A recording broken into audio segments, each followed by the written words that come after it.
grande, porque se a vaga fosse pequena não dava certo. Ou então, Botucatu, que é a minha cidade natal, ela é uma cidade muito íngreme. Cada pare é uma rampa. Às vezes ia fazer rampa, o carro morria ali. Juntando tudo isso, a persuasão verbal negativa, essas pequenas experiências de domínio negativas, eu cheguei à conclusão de que não tinha habilidade para dirigir, não ia mais fazer isso e falava, não quero, eu tenho medo de dirigir. Mas que medo é esse, né? Medo é quando, por exemplo, você acha que o carro vai explodir, que uma cratera vai se abrir no meio da rua, você vai cair, e não era o caso. Era uma baixa autoeficácia. Se tratava de uma descrença na minha capacidade em dirigir. Mas, por sorte, isso acabou mudando, né, depois de um longo tempo, por conta das necessidades mesmo. Quando não teve outro jeito, eu precisei mesmo de um carro, aí as experiências de domínio foram se mostrando mais positivas, porque é normal, nós vamos adquirindo habilidades, e hoje eu dirijo com muita tranquilidade, vou do estado do Mato Grosso do Sul para São Paulo e tudo muito resolvido. Pode passar.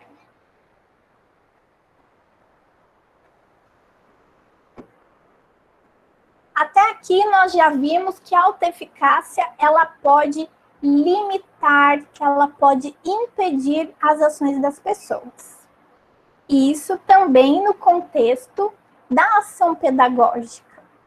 A autoeficácia determina o quanto o professor vai se dedicar ao seu trabalho, o quanto ele vai persistir diante dos desafios que surgem naturalmente no cotidiano. Então, o que é autoeficácia docente? É o julgamento que o professor faz das suas capacidades para o exercício da profissão. Que seria o quê? Ensinar e motivar os seus alunos, sejam eles quem forem, independente das suas habilidades, das suas necessidades, das suas condições. Próximo. E as fontes de autoeficácia docente são as mesmas fontes da autoeficácia geral. As experiências de domínio, ou seja, aquilo que o professor vivencia diretamente no seu cotidiano, no seu dia a dia. As experiências vicárias, que vêm da observação dos outros, dos seus colegas, isso desde que haja uma identificação, desde que o outro observado seja visto como alguém próximo, semelhante. A persuasão verbal e também os estados fisiológicos e afetivos.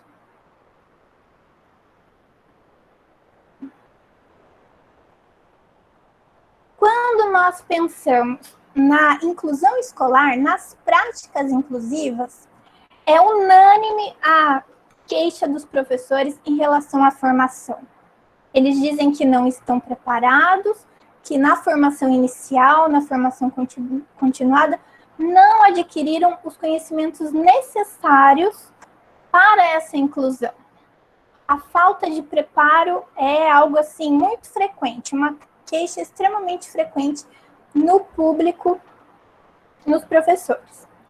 Mas aí, quando você oferece uma formação, seja enquanto universidade ou enquanto sistema de ensino, parte desses professores se recusam a participar, não tem interesse, outros participam, mas depois do curso, eles ainda continuam dizendo que não estão preparados. Hoje é muito difícil você encontrar um professor que não tenha participado de formação alguma relacionada à educação inclusiva, mas ainda diz que não se sente preparado. Seja esse professor que rejeita a formação, seja o professor que não conseguiu o preparo necessário durante a capacitação, nós temos aí casos de baixa autoeficácia. Mas que autoeficácia? A autoeficácia docente para práticas inclusivas. Veja, é algo muito específico. Às vezes, nós estamos falando de um professor excelente, comprometido, confiante, mas que quando você parte para a temática da inclusão escolar, ele não se sente capaz, ele não se sente preparado. Pode passar. Por conta dessa necessidade de fortalecimento da autoeficácia docente, eu tive inicialmente o interesse de fazer um mestrado em educação. O meu projeto de pesquisa tinha o tema da autoeficácia e era voltado para a construção de instrumento. Até então, nós não tínhamos no país um instrumento capaz de avaliar a autoeficácia docente dos professores para as práticas inclusivas. Isso no ano de 2011. Fui aprovada no processo seletivo, mas como as pessoas que estão ou estiveram na pós-graduação sabem, quando o mestrando ingressa no programa, é necessário que ele faça adequações no seu projeto para se adequar ao projeto maior do orientador. No caso, o meu orientador, o professor Miguel Chacon, naquela época, e eu estou falando de 2011, ele não tinha esse interesse pela temática da autoeficácia. Então, a minha pesquisa de mestrado foi sobre a área das altas habilidades de superdotação, algo que eu gosto muito, continuo pesquisando até hoje, mas eu continuei com aquele interesse de saber mais sobre a autoeficácia docente e contribuir para que os professores pudessem vencer essa barreira.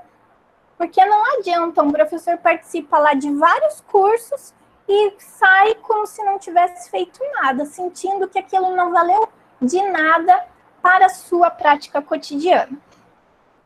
Bem, por isso, no doutorado, eu apresentei novamente um projeto voltado à autoeficácia docente, mas aí com o intuito de analisar os efeitos da formação sobre essa autoeficácia, com foco na inclusão escolar.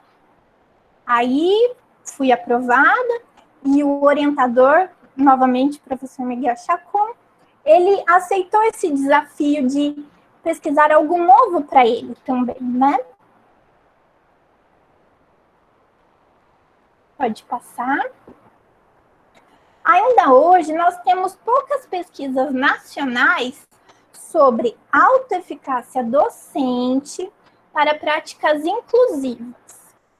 Mas a literatura internacional, ela nos diz o quê? Que você pode, sim, aumentar a autoeficácia dos professores com curso estritamente teórico, mas que a influência desses cursos teóricos é bem menor do que a influência daqueles que conjugam vivências práticas, em que o formando seja um futuro professor, alguém que está na sua formação inicial, seja um professor já em formação continuada. Quando ele tem vivências práticas, vivências diretas, a chance da autoeficácia dele se fortalecer, ela é maior. Contudo, dependendo de como forem essas experiências diretas, nós podemos obter o efeito contrário. O professor pode sair de lá desacreditando menos ainda da inclusão, conforme aquilo que ele vivenciou. E foi aí que nós investimos nas experiências vicárias, aquelas que vêm da observação do outro. Mas que outro esse? Um outro que foi previamente selecionado, que tem práticas eficazes e que é alguém que se sente seguro da sua competência para a inclusão. Pode passar. No meu doutorado, eu desenvolvi 2 cursos de formação docente. Um é voltado para a inclusão do aluno com deficiência intelectual e outro para a inclusão do aluno com altas habilidades de superdotação. Os 2 cursos tinham 10 encontros e eles seguiam uma sequência. Sempre começava com um estudo de caso, e esse estudo de caso era relacionado ao assunto do dia, o estudo teórico-prático de uma determinada temática, o estudo de caso tinha relação com essa temática. E, ao final, os professores analisavam um vídeo que apresentava uma situação educacional inclusiva bem-sucedida. E esses vídeos, algo que é importante destacar, é que eram colegas desses professores que estavam fazendo a formação. Então, vejam, eu realizei uma série de filmagens numa dada rede de ensino. Aquelas situações de maior sucesso, de professores mais eficazes foram selecionadas e os colegas assistiam essas práticas de sucesso. Pode passar. O resultado é que tanto os professores que participaram do curso sobre altas habilidades, quanto os professores que participaram do curso sobre a deficiência intelectual, tiveram a sua autoeficácia para práticas inclusivas ampliadas. Ou seja, eles terminaram o curso se sentindo muito mais capazes de incluir do que eles se sentiam inicialmente. E a que eles atribuíram, né, essa mudança? Justamente a essa relação com a prática. Isso de tanto a observação dos colegas, de ver que pessoas que vivenciam contextos muito semelhantes, que têm os mesmos recursos, que têm uma formação muito parecida, conseguem, assim também como pelas atividades teórico-práticas que envolviam também planejamento, confecção de recursos, etc. Mas o que é que um professor precisa saber para que ele seja eficaz na inclusão, já que estamos falando um pouquinho de formação?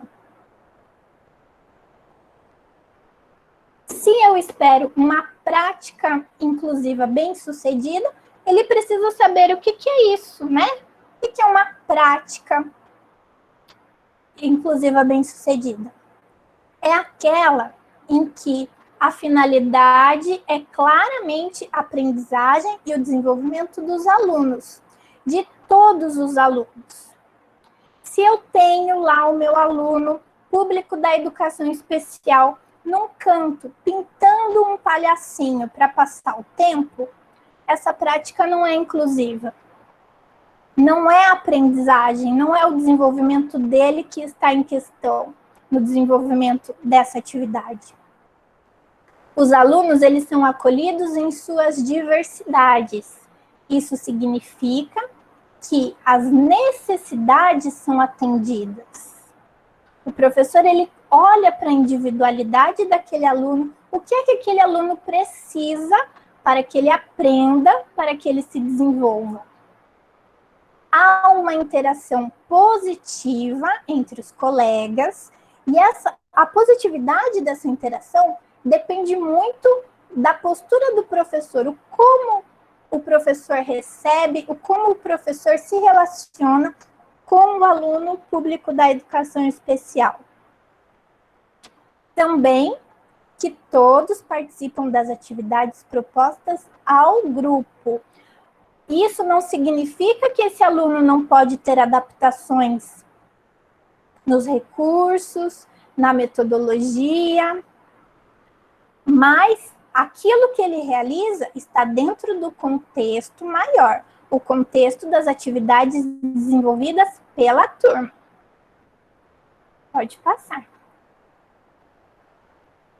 Aí, como eu disse a vocês, O curso envolveu uma série de vídeos que tinham eram experiências bem-sucedidas de inclusão. E o que essas experiências tinham em comum? Bom, primeiro, a flexibilização do processo de ensino-aprendizagem. Tinha, sim, recurso adaptado, aluno com altas habilidades recebia uma atividade um pouquinho mais diferente, ou melhor, mais avançada, que exigia um pouquinho mais dele, porém dentro do contexto da atividade global, atividade da turma. A ludicidade era algo muito frequente, assim como a cooperação entre os alunos, que na maioria das vezes trabalhavam em grupos pequenos. Haviam materiais de apoio, e quando eu falo de material de apoio, eu não estou falando em material de alto custo, em material tecnológico, mas às vezes de coisas muito simples, como uma caixa de papel, uma caixa de sapato, cheia de tampinhas de garrafa que o aluno usa como recurso para realizar os seus cálculos. Palitos de sorvete que são amarrados com elásticos e formam dezenas. E o mais importante é a mediação do professor.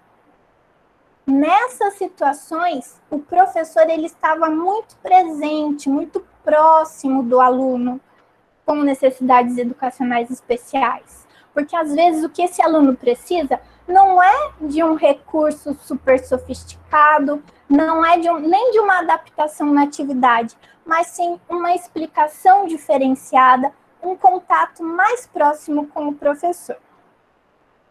Pode passar.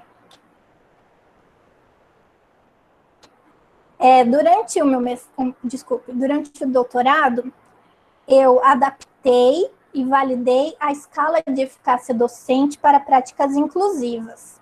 Um instrumento que foi elaborado no exterior, mas que se mostrou válido em vários países, inclusive aqui no Brasil. E esse instrumento, ele nos ajuda a entender também algumas coisas que são necessárias ao professor para que ele possa realizar uma prática eficaz em relação à inclusão. O que seria? Conhecer a legislação, para que o professor saiba que a inclusão é um direito desse aluno. Não é caridade, não é boa vontade, não é amor, é um direito. Estratégias educacionais inclusivas, e aí eu volto naquela questão da formação não poder ser unicamente teórica. Gestão de sala de aula, que seria o manejo de comportamentos, a organização do ambiente e o trabalho colaborativo. Tudo isso é necessário para uma prática inclusiva bem-sucedida.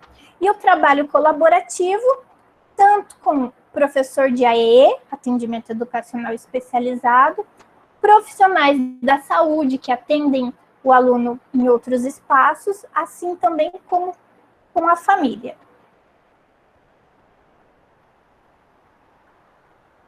Novamente, eu destaco essa necessidade da indissociabilidade entre a teoria e a prática. O professor, como eu acabei de dizer, precisa conhecer a legislação, assim como ele precisa saber do percurso histórico, dos princípios filosóficos, mas ele precisa saber também o que é possível fazer com um aluno cego em sala de aula, com um aluno que tem deficiência intelectual e etc.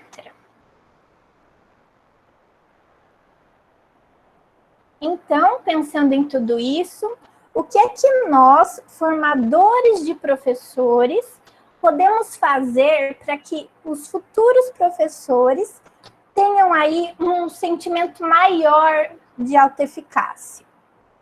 Como que é possível promover essa articulação entre a teoria e a prática? Algumas possibilidades são o estudo de casos reais, casos verídicos de sala de aula, planejamento de aulas, confecção de recursos. Nesses três primeiros, Você exige do futuro professor ensaio cognitivo. Ele precisa se colocar naquela situação, precisa imaginar estratégias, avaliá-las e, a partir daí, ir regulando a sua possibilidade de ação futura. Outra possibilidade é a modelação simbólica, que seria o uso das experiências vicárias, seja por meio de vídeo, de relatos, trazendo experiências de outras pessoas que deram certo, para que o professor tenha aí um norteador. Não que ele vá ter receitas, que ele vai ter um caderninho com passo a passo de tudo que ele pode fazer. Não, é algo mais para que ele se inspire, para que ele saiba que é possível. Também as práticas orientadas, práticas vivenciadas diretamente no contexto de sala de aula, mas com toda uma orientação, desde o planejamento, a execução e a interpretação dessa experiência direta. Porque, como eu disse inicialmente, dependendo de como é essa experiência, o efeito pode ser o contrário. Ao invés de fortalecer a autoeficácia, se ele vivencia uma experiência negativa, ele pode desacreditar totalmente das possibilidades de incluir. Pode passar. E no contexto escolar, né? Os professores no seu dia a dia, o que é possível fazer para fortalecer essa autoeficácia? Bom, importantíssimo é o compartilhamento de experiências de sucesso. Os professores fazem coisas ótimas, excelentes em sala de aula, que normalmente ficam ali só com eles. O trabalho docente ele ainda é um trabalho muito solitário. Por mais que existam as trocas, os momentos de formação, no dia a dia é o professor e os seus alunos. E muito do que ele faz ali, que é rico, que é extremamente envolvente para os alunos, fica só com ele, os demais não têm acesso a isso. E falando em compartilhamento de experiências, nós estamos falando também das experiências vicárias. Valorizar os acertos dos pares. A nossa sociedade capitalista faz com que nós sejamos muito críticos com os outros, bastante competitivos. Então, é muito normal que quando uma pessoa comete um erro, quando ela faz algo que não é considerado adequado, aquilo é apontado. Já as coisas positivas, os acertos, é como se não fosse mais do que a obrigação daquela pessoa. E às vezes ela precisa ouvir que aquilo que ela fez deu bons frutos, que você se inspirou nisso que seu colega fez. Outra coisa é o estabelecimento de parcerias, como nós já falamos antes, e o aprimoramento de conhecimentos. É algo que o professor leva ao longo de toda a sua carreira, né? O professor nunca sabe o suficiente. Sempre é preciso buscar mais e mais.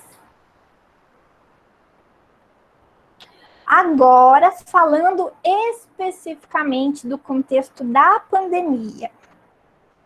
Nós fizemos uma pesquisa com professores acerca dos impactos da Covid-19 na prática docente.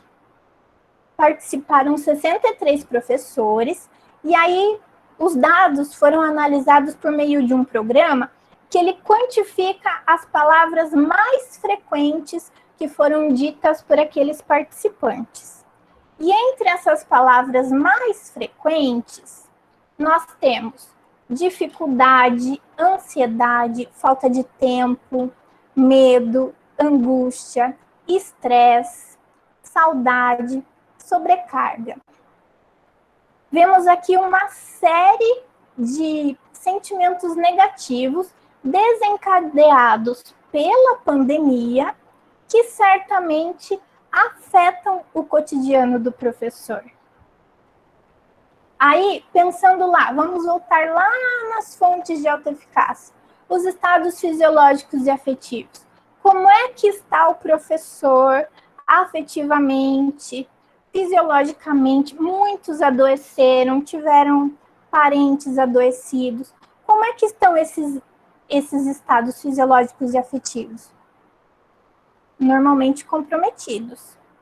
As experiências de domínio. O professor tinha experiências prévias com agora esse formato de ensino remoto emergencial?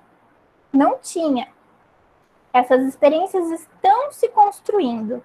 Então, não dava para um professor, seja pensando no ensino geral ou em práticas inclusivas, não tinha como ter uma autoeficácia elevada baseada em experiências prévias. As experiências vicárias, aquelas que vêm da observação. Quando nós pensamos em professores universitários, elas ainda se fazem presentes, porque os nossos colegas estão sempre participando de lives e tem um contato maior, uma exposição maior. Já aquele professor de sala de aula, o que ele faz ainda continua sendo algo muito restrito, assim como no contexto presencial. E a persuasão social se mostra, às vezes, muito dura com esse profissional. Quando você ouve coisas do tipo que os professores não querem trabalhar, os professores querem ficar em casa, quando eles estão super atarefados, sobrecarregados, falando que a demanda de trabalho profissional dobrou e que há ainda uma série de dificuldades, seja relacionadas ao acesso, ao contato com os alunos, ou até mesmo com as relações dentro do ambiente domiciliar. Pode passar. Outras pesquisas recentes têm mostrado que o ensino na pandemia fez com que, de uma hora para outra, o professor tivesse que se adaptar a algo muito novo. Por quê? Aquele sistema, aquelas aulas, aquela avaliação que o professor tinha antes, agora não serve mais. Não é simplesmente uma questão de recurso, de um distanciamento que se resolve com uma tela. Não, ele precisa planejar e adotar novas estratégias. O ensino é diferente. A avaliação é diferente. E nesse contexto, nós tínhamos professores que alguns já usavam recursos tecnológicos nas suas aulas, mas outros sem qualquer familiaridade com o uso desses recursos. E nessa pesquisa de Rondini e Pedro Duarte, mais da metade dos professores participantes, e era uma amostra de 190, mais da metade deles diziam que eles estavam usando ferramentas tecnológicas, buscando conhecimento, inovação, mas eles não percebiam que aquilo tornava as aulas mais interessantes. Os alunos não estão mais motivados porque agora tem um computador, tem um vídeo e algo assim. Isso sem falar que parte da população está digitalmente excluída. Pessoas que não têm acesso à internet, se tem é a internet do celular, usa dados pré-pagos, uma realidade que nós vivenciamos também na universidade. Pode passar.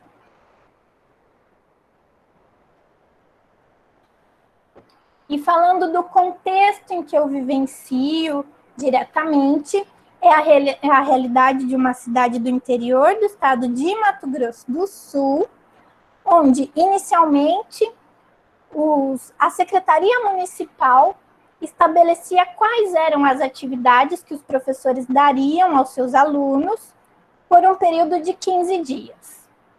Isso ia por meio de um... Desculpa. Isso ia por meio de um sistema informatizado, ou melhor, ainda vai, né? Agora adota-se um sistema informatizado, Mas essas atividades inicialmente eram padronizadas para todos, desconsiderando, assim, a realidade de cada sala de aula, as diferenças individuais de cada aluno. Ainda que aqueles pais, aquelas famílias sem acesso à internet pudessem ir até a escola para retirar o material impresso, era algo muito padronizado. Agora, os professores, eles mesmos elaboram as suas atividades, colocam lá na plataforma e corrigem. Muitos adotam grupos de WhatsApp para ter um contato mais próximo com os alunos ou com as famílias, quando são alunos muito pequenos. Só que o que eles nos revelam é que muitos não fazem uso do WhatsApp, não há uma boa interação, às vezes porque não tem o recurso, não tem a internet, outras vezes porque não se sabe. Alunos que simplesmente somem. Aqueles que são público da educação especial recebem as atividades adaptadas. O professor tenta atender ali a necessidade do aluno, mas ele está distante. Ele não acompanha a realização daquela atividade. E por isso não tem tanta clareza se essa atividade é efetiva ou não. Pode passar.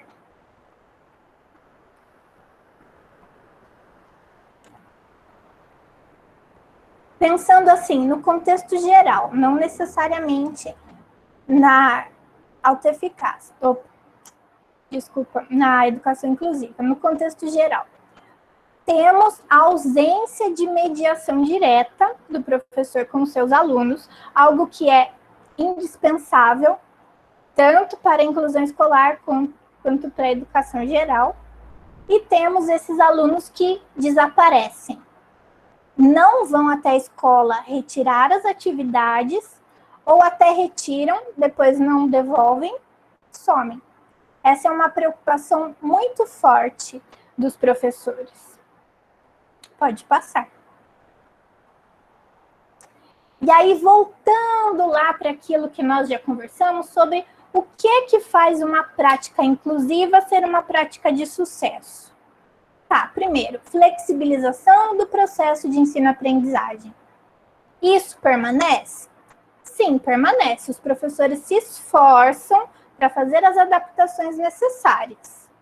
Ludicidade. É possível desenvolver atividades lúdicas à distância? Não que não seja possível, mas isso é bastante complicado. Uma que você não sabe como que esse aluno faz a atividade, se ele tem com quem interagir. Muitas vezes você não sabe nem se é ele mesmo que realiza as atividades. Isso foi uma queixa das professoras também, de perceberem atividades que retornam, mas que têm outra letra e que elas sabem que não foram determinados alunos que realizaram. A cooperação entre os discentes não é possível. Materiais de apoio também não é possível. Os professores, o que eles podem fornecer são as atividades. E a mediação docente, que é o principal, pensando no contexto da educação inclusiva, também é muito limitada. Se resume ao professor enviar e depois receber de volta as atividades. Pode passar. Mas então, o que é que nós fazemos, né? Vamos sentar e chorar?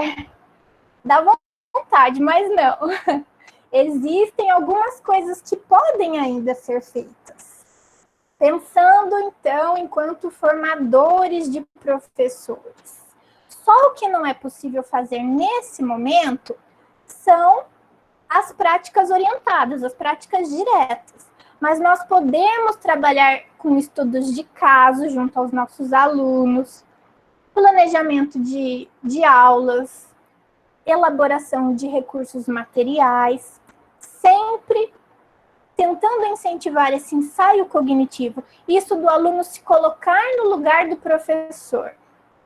E também a modelação simbólica, que pelo menos eu gosto muito dos vídeos, mas também tem a possibilidade, alguns textos trazem relatos excelentes. Você também pode convidar professores, enfim, pode passar. No contexto da escola, mesmo no cotidiano, do dia a dia do professor, o compartilhamento das experiências de sucesso continua sendo muito importante. Os professores estão descobrindo novas estratégias, estão conseguindo resultados bons, ainda que não sejam com todos os alunos, e é importante falar para os colegas o que está funcionando, o que é que vale a pena, onde que eles podem investir um pouquinho mais. Valorizar acertos dos pares, e aqui depende muito de como está essa relação com os pares.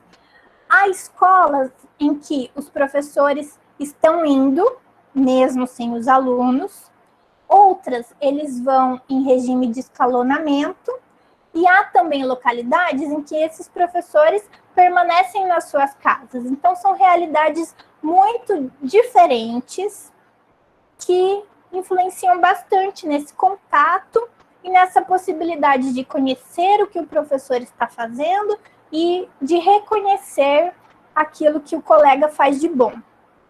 Mas além de valorizar o acerto do outro, do colega, valorizar também os próprios acertos. Deixar um pouquinho de lado essa crítica, essa cobrança muito grande que gera toda aquela angústia, todo aquele estresse que nós vimos, e valorizar o que é que está sendo conseguido, o retorno que esses professores estão tendo. O estabelecimento de parcerias é muito importante e agora ganha um foco especial na parceria com a família, porque o pai, a mãe, o irmão, a avó, são essas pessoas que estão acompanhando a realização das atividades. Essas pessoas precisam nos dizer se isso que foi pensado teve algum resultado, o aluno conseguiu desenvolver, foi muito difícil.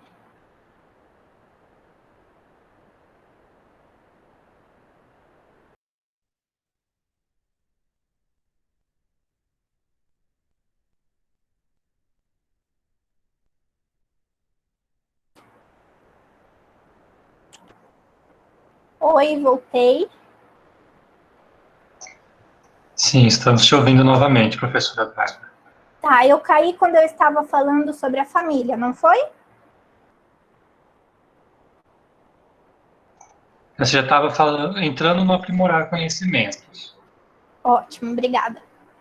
E agora, em relação ao aprimoramento dos conhecimentos, nós estamos vivendo um momento muito rico para isso, porque nunca se produziu tanto conteúdo digital que está aí online, gratuito, sobre o que você desejar. Agora você entra lá na internet, tem alguma live, tem alguém falando sobre isso.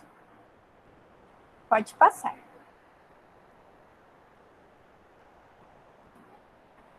Aí agora, por fim, eu trago uma frase da professora Rosita Carvalho, que para mim é muito inspiradora, que ela diz: todos somos diferentes e queremos ser reconhecidos em nossas diferenças, sem sermos igualados aos demais, negando-se nossas experiências, subjetividades e nossas identidades. Pleiteamos e lutamos pela igualdade de direitos, inclusive o de sermos diferentes. O professor ele é indispensável para atender às necessidades, às singularidades dos seus alunos, assim como o próprio professor tem as suas singularidades. Nós estamos passando por um momento bastante delicado, difícil, que tem exigido muito dos professores, mas, ao mesmo tempo, é uma oportunidade imensa de aprendizado e que, com certeza, muito do que se construiu agora será levado de uma forma positiva para as experiências futuras. E eu deixo aqui o meu e-mail para o caso de vocês quererem mais informações, contatos futuros.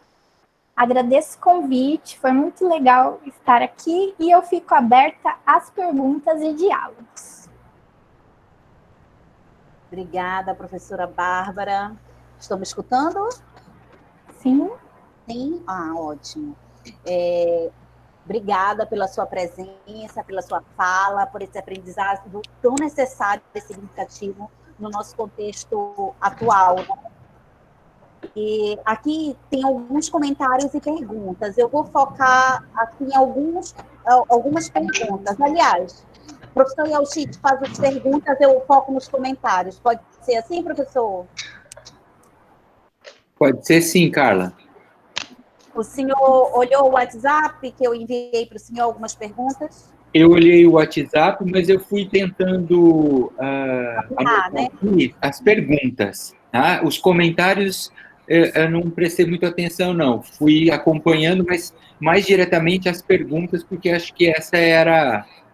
Tem elogios aí, vários elogios, comentários agradecendo a fala da professora Bárbara, elogiando a apresentação, mas eu procurei focar e ter uma anotação mais pontual nas perguntas. Perfeito. Então, o senhor pode fazer as perguntas que eu faço os comentários depois, alguns comentários aqui que foram colocados. Tá ótimo. Se eu me perder, o Luiz acho que também está aí que pode ajudar, né? A Mariana Soares, ela faz um comentário anterior a respeito das atividades na graduação em relação à inclusão, e ela comenta que, às vezes, passamos pela graduação com a percepção de que não seremos capazes de incluir. Como mudar isso? Pois é. Posso responder já? Pode, acho porque as perguntas são um pouco diferentes, viu, Bárbara? Tá. A graduação é um momento muito importante na formação desse professor, porque se ele chega na sua primeira experiência desacreditado das suas possibilidades de incluir, certamente as suas experiências de domínio serão negativas. Certamente não, mas a tendência é de que elas sejam negativas.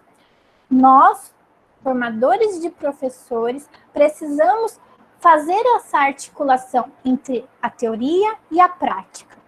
E eu vejo como possibilidades os estudos de caso, as experiências vicárias, seja por meio de vídeo, seja por meio de relatos de experiências, e também as experiências diretas no contexto da escola comum, porém com uma supervisão muito próxima do formador. É importante conhecer de perto o que esse aluno está vivenciando ali no contexto da escola. Porque senão, como eu disse, nós podemos conseguir aí o que não queremos, né? Ao invés de fortalecer, acabar enfraquecendo essa sensação de capacidade para incluir.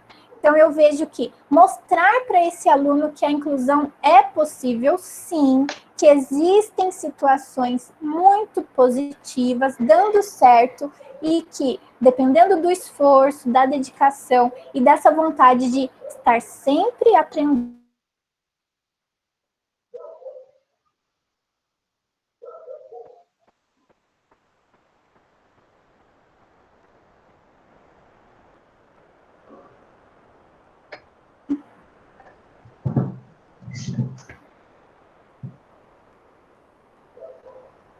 Deu uma pequena travada.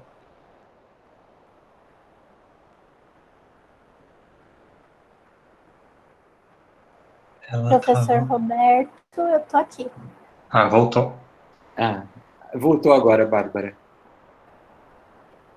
Tem uma outra pergunta, que é do Jackson Gama da Silva, que ele pergunta se você acredita que o fracasso dos alunos tem correlação com a baixa autoeficácia dos professores.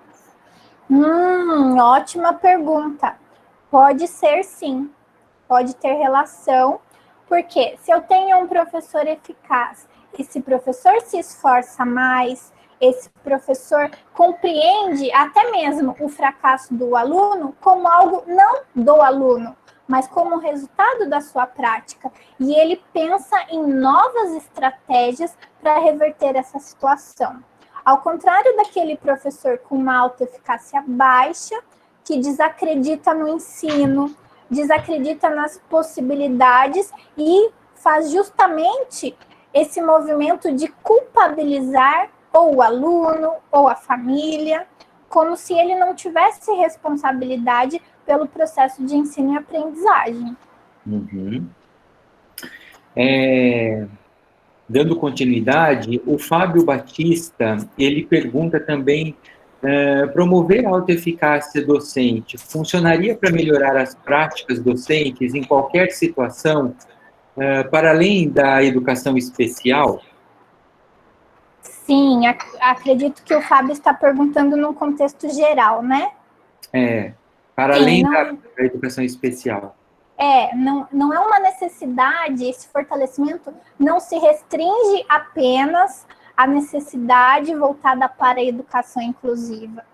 Obviamente que nós precisamos de professores que se sintam capazes para ensinar o público da educação especial, assim como nós precisamos de professores que se sintam capazes de ensinar nos diferentes contextos. Os professores se deparam com desafios diversos na sua prática. E a autoeficácia vai ser um moderador aí do quanto ele vai persistir, do quanto ele vai se dedicar na superação dessas adversidades. Ok, muito bom.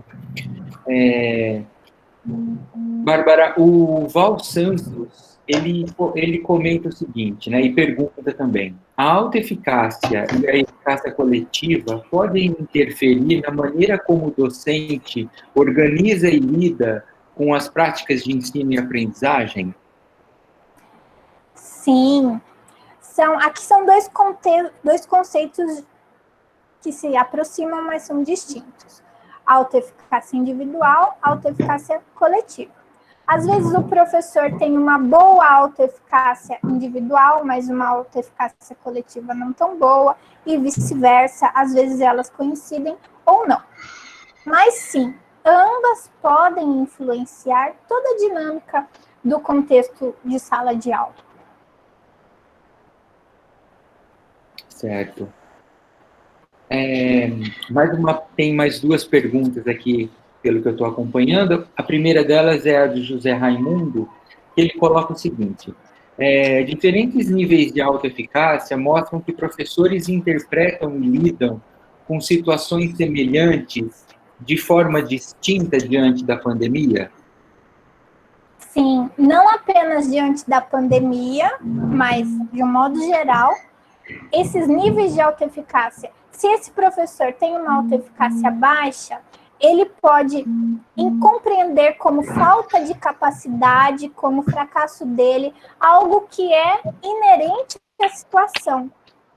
Já o professor com uma autoeficácia mais elevada, ele vê aquilo com outros olhos, ele procura ver o que ele pode fazer de diferente, o que lhe compete, o que são situações externas, sendo externas, como reverter isso.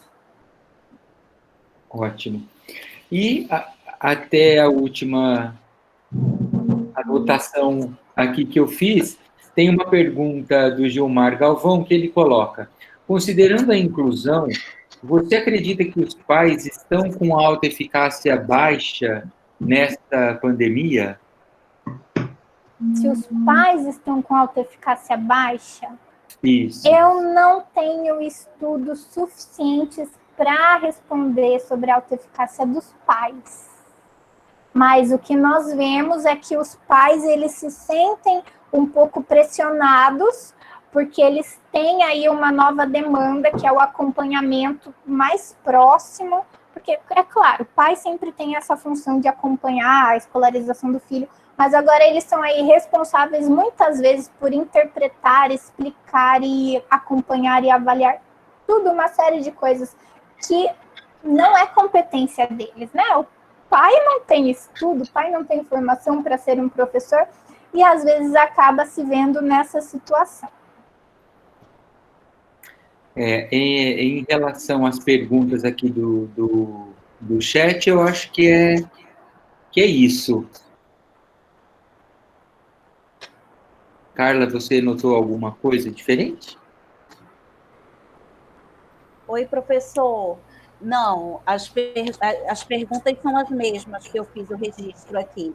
Aí tem alguns comentários falando acerca da fala da professora, né, no processo de inclusão. Por exemplo, a Mariana Soares falou que cada aluno é um aprendizado, né? Então, cada aluno é uma descoberta. E aí a Lúcia Monteiro veio dizendo também que o professor com baixa autoeficácia interfere no processo de inclusão do aluno com deficiência. Outras pessoas colocaram também comentários como a Neuza Silva: ser docente é compreender que temos que nos reinventar todos os dias. E aí eu acho que essa mensagem é muito interessante, né, professora? Tem muito a ver Sim, é exatamente isso. Nós sempre ouvimos, né? Ah, não há receita, não há receita. E não há mesmo. Nós temos aí algo que nos inspira, que nos dá algumas ideias, mas é sempre no dia a dia, no contato com o aluno, que o professor vai descobrindo e vai se reinventando. Acho importante também, só fazendo um adendo aí na fala da Bárbara, a gente também entender e considerar que a autoeficácia, ela é parte de todo esse processo, né? Ela é uma variável desse processo, ela não é o todo, né? Ela não resolve todos os problemas, não é algo que a gente possa dizer: ah, então se a gente mudar a autoeficácia, a gente muda tudo. Não, né? Esse é só um pedaço da história, né? E uma coisa em relação à inclusão que eu acho que a Bárbara comentou e que é bastante importante quando ela traz as estratégias, e que eu também conversando com futuros professores aqui, porque sou professor de estágio, tenho ouvido deles, né? É que é importante que este professor, futuro professor, eles tenham um repertório para lidar com a inclusão, né? A falta de um repertório da vivência mesmo, né?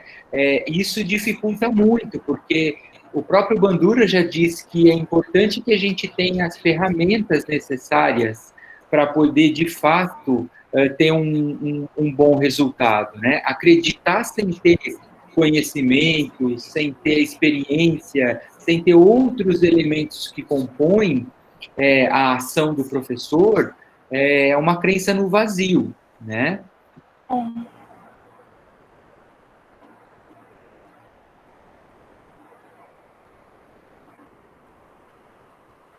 Acho que travou o áudio, professor.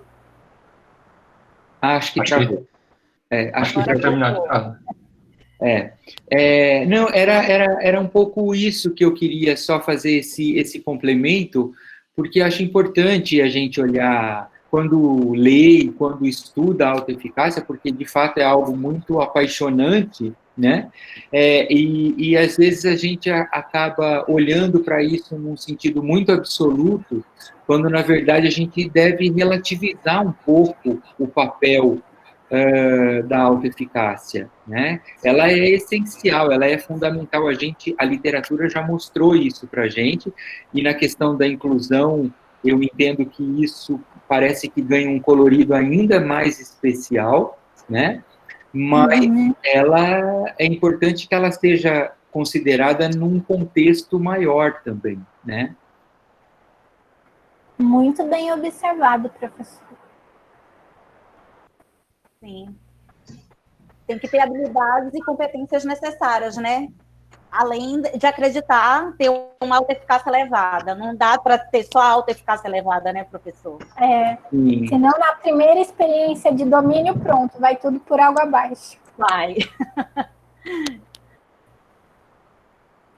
Eu acredito... Deixa eu ver se tem mais alguns comentários. O nosso link de frequência está no chat. Por favor, preencham. Eu estou vendo aqui que a maioria já preencheu. A Érica Cristina diz que a autoeficácia não é o todo, é apenas uma parte do processo, como os professores estavam falando, né? O Gilmar Galvão fala que gostou muito do modelo de formação que a professora Bárbara apresentou. Ele participou de uma formação de modelo similar e que isso foi muito positivo na prática docente dele. Interessante. Professora, então, não temos mais comentários e nem perguntas. Nós gostaríamos mais uma vez de agradecer a presença da senhora, mesmo nesse momento difícil, né, que a senhora deveria estar de repouso, e mesmo assim está falando, se propondo a falar conosco. Então, lhe agradeço duplamente por isso. Também gostaria de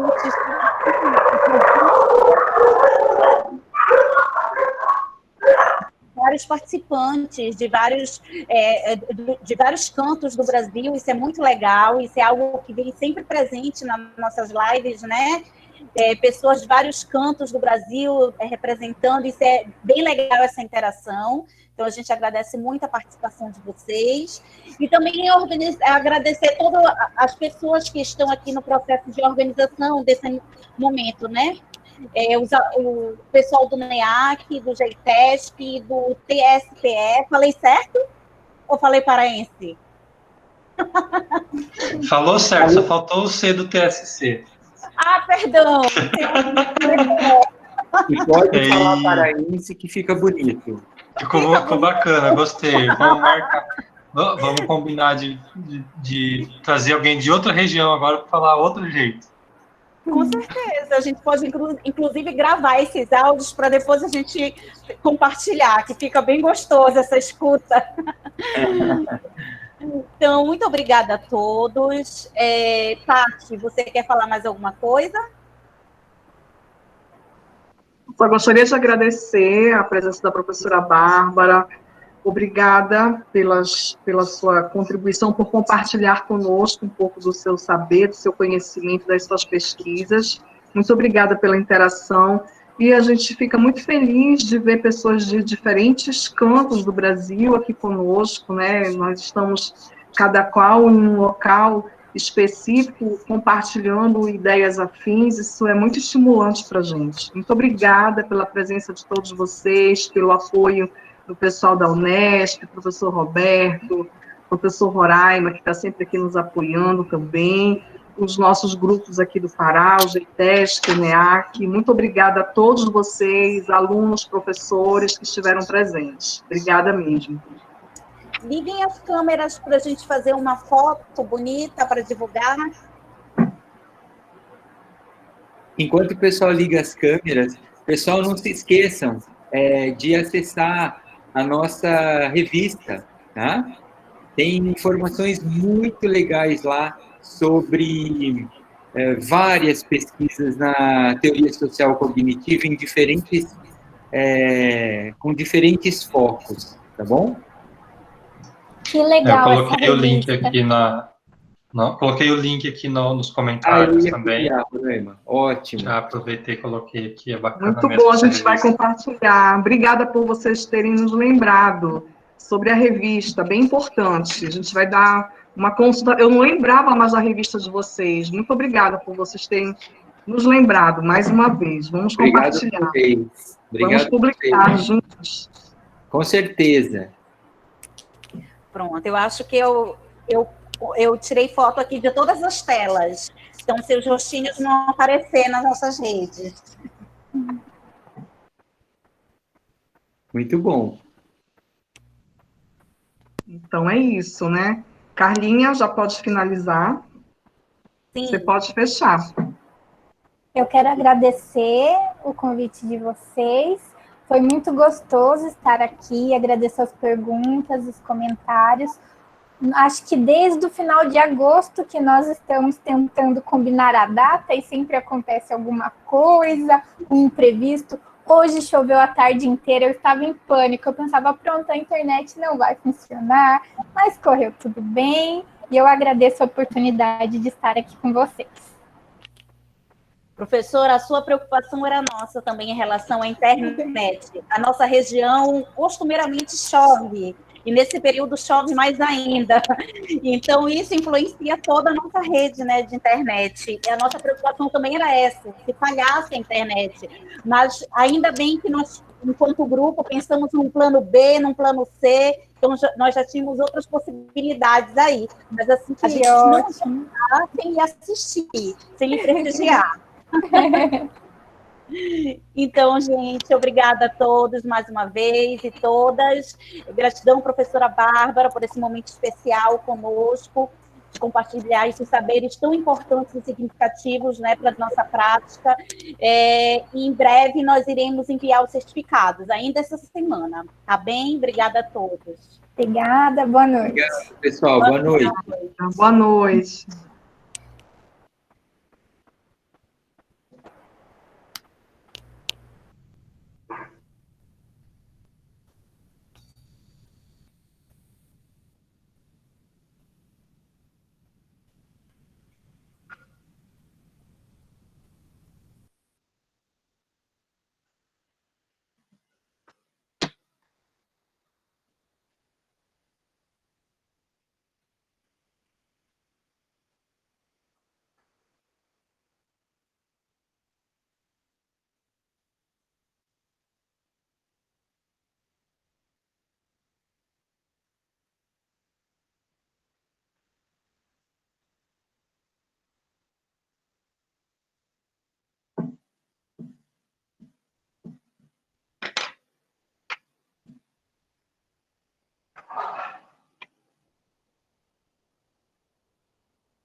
O professor Roberto e a professora Bárbara saíram? Acho que sim. Falta combinar antes, né? Igual da outra vez. E o Roraima também, gente. Maeli, liga a tua câmera, bora tirar uma foto, nossa. Ela não vai querer aparecer, com certeza.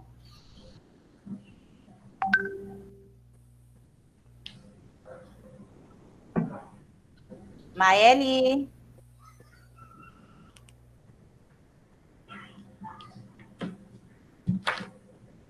Ela não está aí. Ela pediu para esperar, ela está se arrumando. Vou passar uma maquiagem. Érica, para de gravar, por favor.